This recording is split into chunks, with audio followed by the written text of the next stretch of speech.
che brio, s'asseggia un altro re, vecchio cattiglia.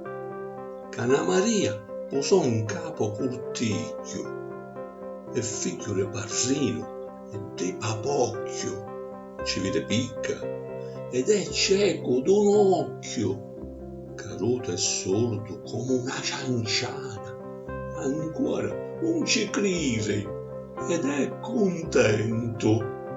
Li sciarri e i mutoperi non li sente.